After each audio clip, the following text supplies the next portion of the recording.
आत्ताच ही जिल्हा परिषद पंचायत समितीची निवडणूक लढवली. याच्यामध्ये मी तर नवीनच आलो होतो या ठिकाणी. मला आमदार शरददादा सोनवणेंनी सांगितलं का बा आता व्यवसाय पाणी करतोय, आता हे तुला काम करायचं आहे समाजामध्ये. मला पण थोडी सामाजिक आवड होती. मी सुद्धा निमगाव सावा आणि परिसरामध्ये बरीच कामं दादांच्या मार्फत केली. कोणत्याही सुखदुःखाचं काम असून त्या ठिकाणी गेलो होतो.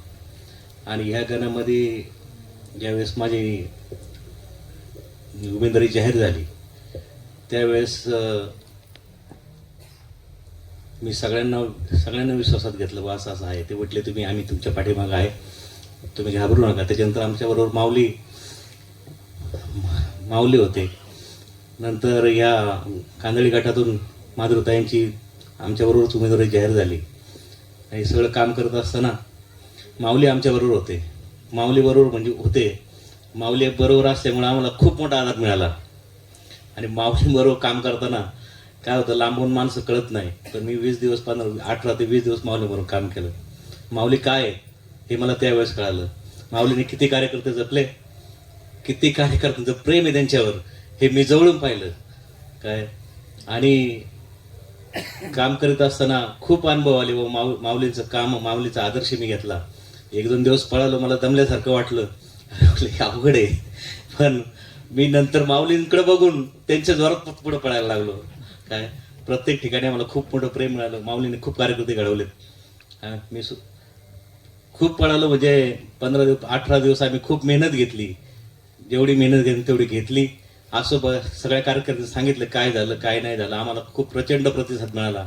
शेवटच्या 1-2 दिवसात काहीतरी वारं फिरलं काय, त्याच्यावर काय बोलायचं नाही, काय झालं काय नाही ते सगळ्यांना माहिती आहे. असो, हे आमच्या ताईंनी, गोरीच्या ताईंनी पण त्यांचे सगळे प्रश्न मांडले, बा काय असतं समाजामध्ये काय.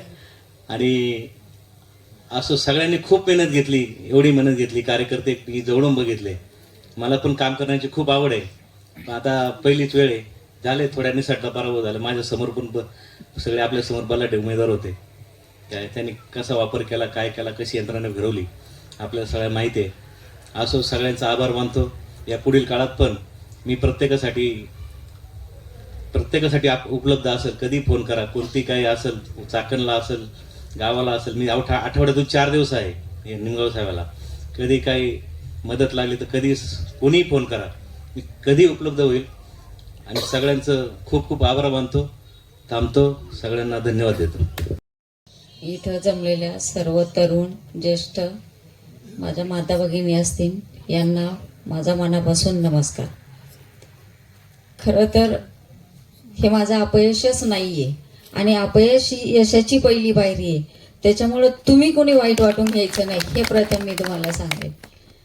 कारण माझी सुरुवात आहे आणि यातून मला खूप काही शिकायला भेटले. खरं तर हा लोकशाहीचा उत्सव आहे आणि या उत्सवात तुम्ही सगळे माझ्या बरोबर राहिलात.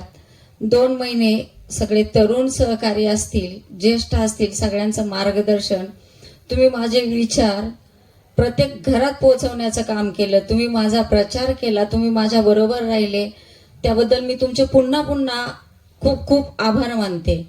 आणि मी जाता जाता तुम्हाला एकच सांगेल की ह्या उत्सवात तुम्ही कधीच हार मानू नका. आणि मी तर बिलकुलच हार मानणार नाही याच्यात, कारण मी हरून जिंकलेली आहे.